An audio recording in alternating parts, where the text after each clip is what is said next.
This is a lecture from OpenTuition. To benefit from the lecture, you should download the free lecture notes from opentuition.com. Right, are you ready? Let's go through and have a look at a group statement of financial position question that involves changes in group structure. So strap yourselves in. It's a really good question. It's a big challenge. So let's have a look at what we have. Okay, again, you can see up there, you've got three companies. Is it Riley, Hume, and Jones? Okay. And you've got the statement of financial position for December 2015. So nothing too exciting there. And it wants us to go through there and prepare the consolidated statement of financial position for the Riley Group. So that must be the parent, and the year-end note is December 2015. Okay. The information that you're given, again, at the start of the question, similar to what you'd see within a real P2 exam question, is all the background information to do with the group accounts or the group structure, retained earnings, and help you with fair value of the NCI to plug into all the workings. Okay. Here, it's so important to understand the group structure. So what you've got there is it says Riley acquired a 60% holding of the equity shares of Hume on the 1st of January 2014 for cash consideration of 75, retained earnings 25, NCI at fair value was 40. So the usual information. I think we're really comfortable now with the way the information is presented. The vitally important aspect here is that on the 31st of December, we acquired a further 10% for a cash consideration of 15. Okay, so what you've got there is that if we have a look at the situation and look at your workings,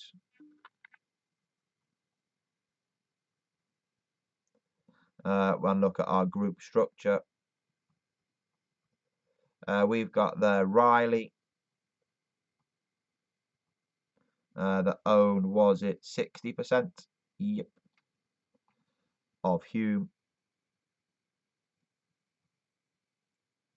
It now has another 10%, doesn't it?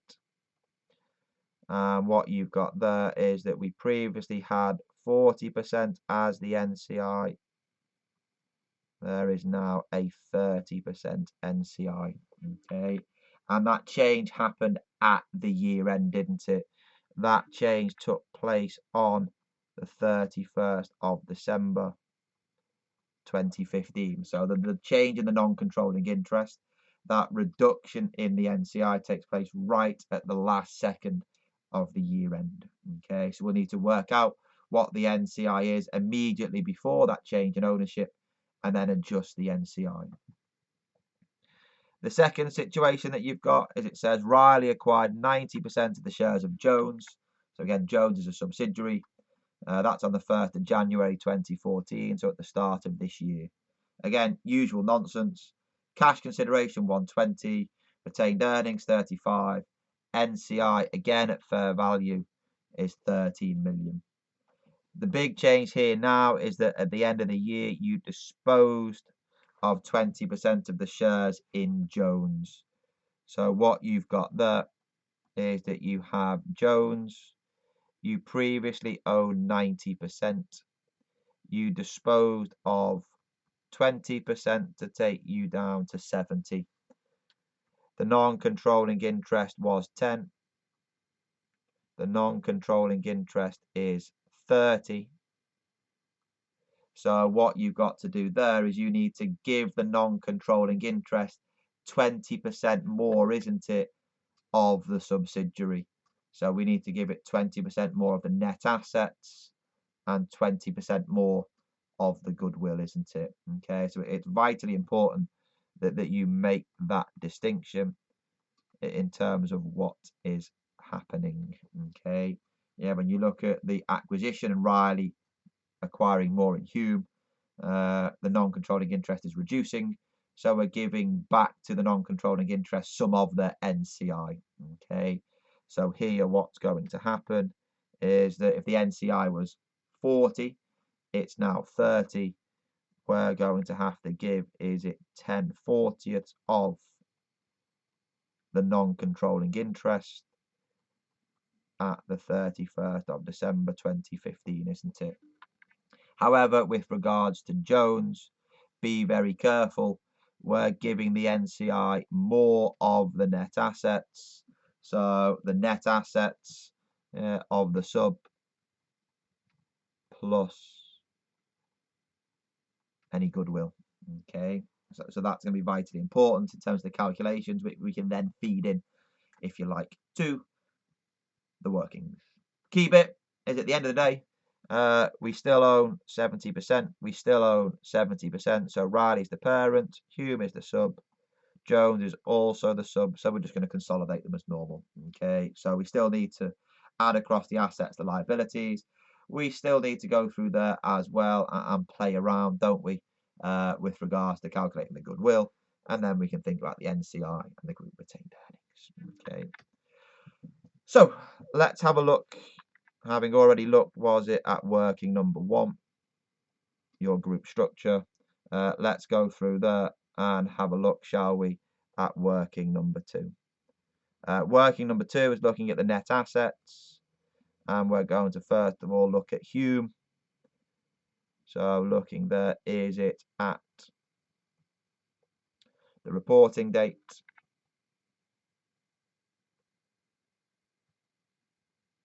the acquisition date,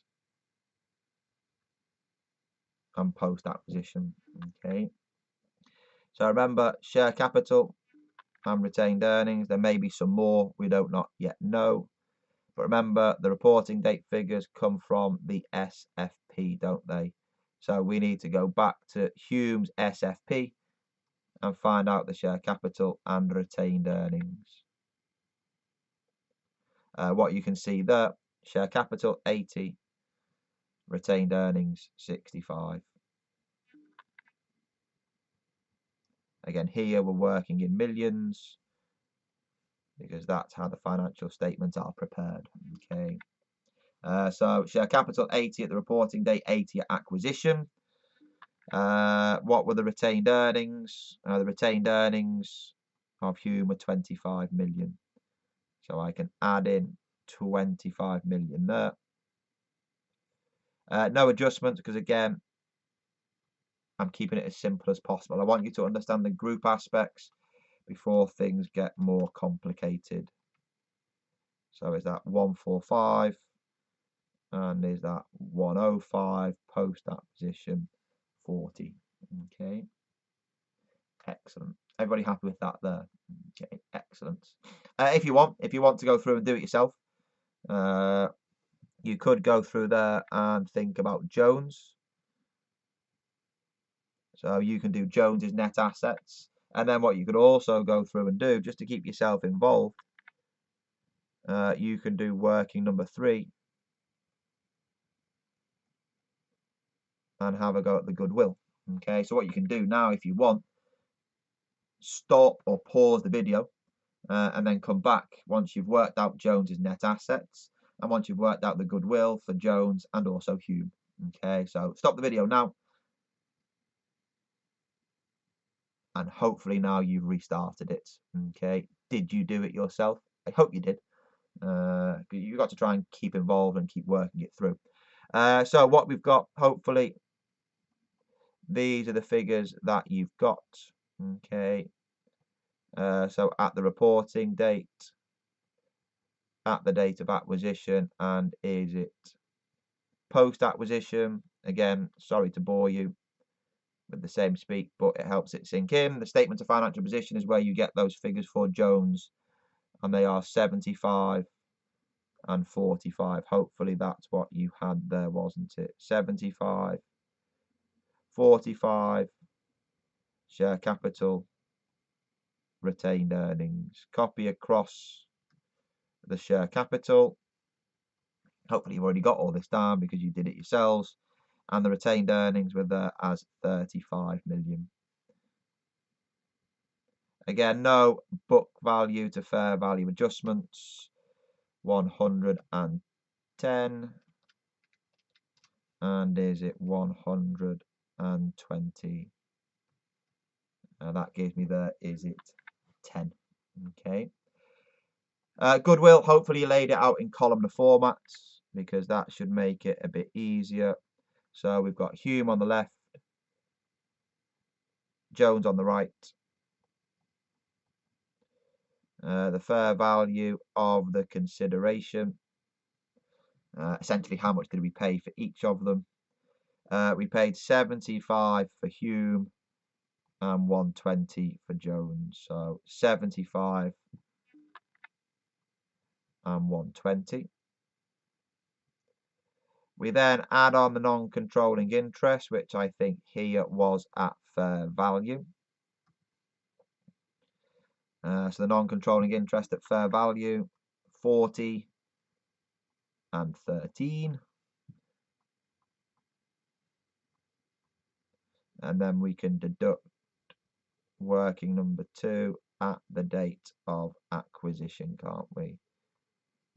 So what have we got? For Hume, it is 105. For Jones, it is 110.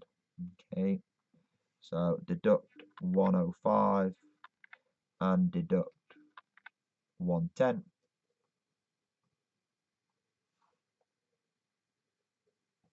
What have we got? 75 plus 40 less 105. Does that give me 10? And then 120 plus 13 less 110 gives me there, is it 23? So the total of your goodwill is 33. Okay, did you all get that? Excellent, well done if you did. Okay, well done for stopping the video and doing a little bit of the work yourself. That's what you've got to do. The more work and practice you put in, the better you become. So saying that, what I'd like you to do is forget about everything to do with these changes in ownership. What I'd like you to go through and do is I would like you to go through now and work out the non-controlling interest. Working out the non-controlling interest before there are any changes in ownership. So when you're looking there, is it at Hume? Before there were any changes in ownership, Hume was at 60% ownership and a 40% NCI. So Hume is at 40%. And Jones, we own 90. So 10%. So what I'd like you to do is I'd like you to do the calculations under your own steam. So restart the video once you finish them and stop the video now. Did you stop the video? Hopefully you did. Okay, getting used to it. All good. Let's go through there and see how we got on. So non-controlling interest at acquisition for both of them. Is it 40 and 13? Okay, so 40 and 13. Then what we go through and do, remember, is we add on our share of the post-acquisition figures, which come from working 2, isn't it? So here, Hume, we're going to take 40%. Jones, we're going to take 10%, aren't we? Okay, because remember, all the changes in ownership happened on the very last day of the year. So we need to get the NCI correct first before we then make any adjustments to it. So what have we got? Post-acquisition profits of Hume are 40 and of Jones are there as 10. Okay, so 40% of 40 and 10% of 10. 16. Okay, and is it 1? Yep. Okay, totaling those up give me 14. Totaling that up gives me 56. Okay, hopefully you got that there. Again, what we're going to do is we're going to ignore the changes in ownership. Okay, we're going to keep that entirely separate. Okay, we'll come back and finish off the changes to the NCI, etc. in a moment, because I'm trying to demonstrate that even though there are changes in ownership happening within this question, if you have a fundamental knowledge of group accounts from what you've seen from F7, you can pass any of these questions. So again, what we've got there is we need to put in, is it 100% of the parent's retained earnings? So the parent's retained earnings are 110. Right up to the very end of the year, we own 60% of Hume. And Hume's post-acquisition profits, I think, were 40, weren't they? Double check. Yeah, we previously owned 60%, didn't we? And then the post-acquisition profits were 40. If we go through there then and think about, is it Jones? Right up to the end of the year, millisecond before the clock struck midnight, we owned 90%. And the post-acquisition profits were there as 10.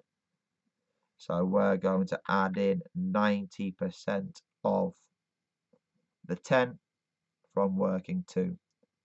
So that's 9. And is it 24? Okay. Again, I'll total those up. Is it 245, 145, 110 plus 24 plus 9, 143. Always use a calculator. Okay. Yeah. Excellent. 143.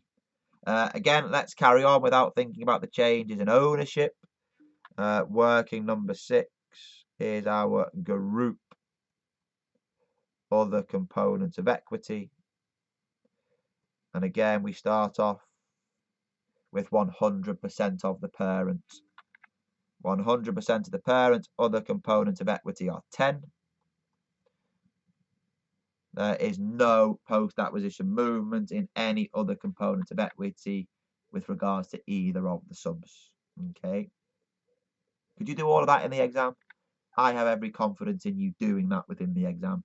The difficulty that you've got now is dealing with the change in ownership. Okay. So let's go through and first of all deal with Hume. Okay. So we'll look at that first. Yeah, we had a 40% non-controlling interest. The non-controlling interest now owns 30% of what they previously owned. So to get it to the 30, remember, we're saying there's your cake for the NCI, of which there are 40 slices, each one representing 1%. So in total, it's worth 40%, isn't it? If we take out 10 slices, which is equivalent to 10 percentage points, we're taking out 10 40ths, aren't we, of that non-controlling interest. So it's vitally important that we take 10 40ths of that NCI. So in Hume, in order to get us down to our 30% holding, we need to multiply by 10 40ths of the 56. That goes through there and gives me 14. And that goes through there and gives me, is it 42? Okay. If we're thinking about the journal entries, what we've got there is we have bought some more shares, haven't we? So we have credited the bank. How much did we pay for those shares? 15 million. So we've credited the bank with 15 million. We have debited the non-controlling interest with 14 million.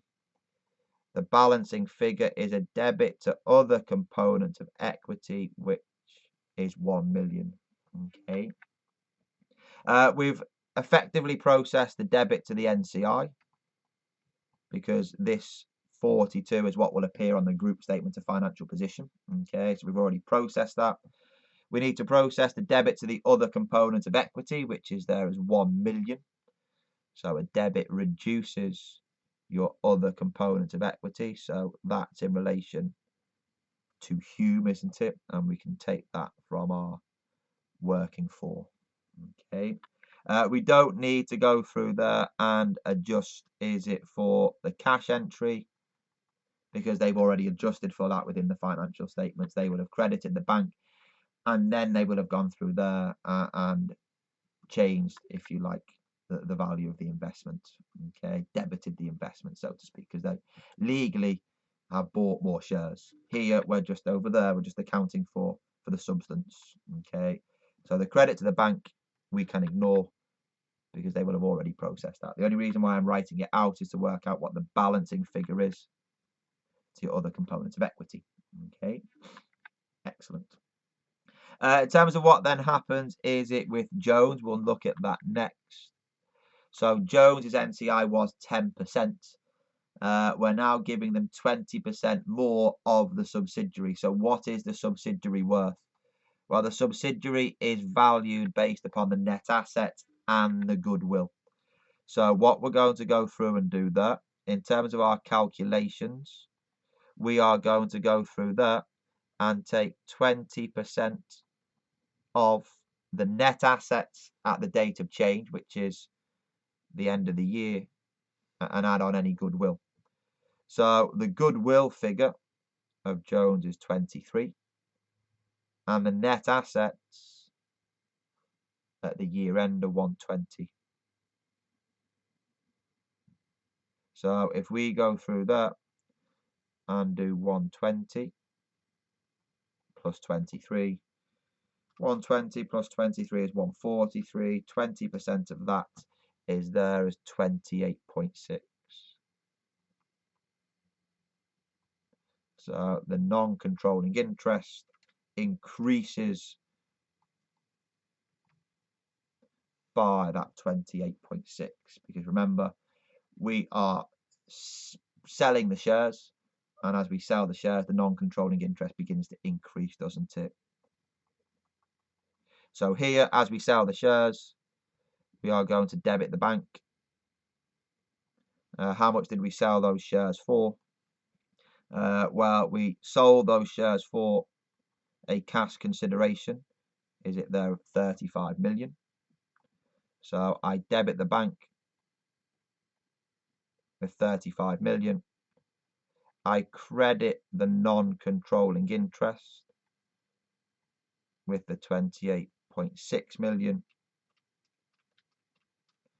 And I will credit other component of equity with 6.4 million.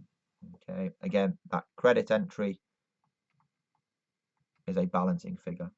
Okay, by putting in the non-controlling interest at 42.6 in the SFP in a moment, we have effectively gone through and credited the NCI.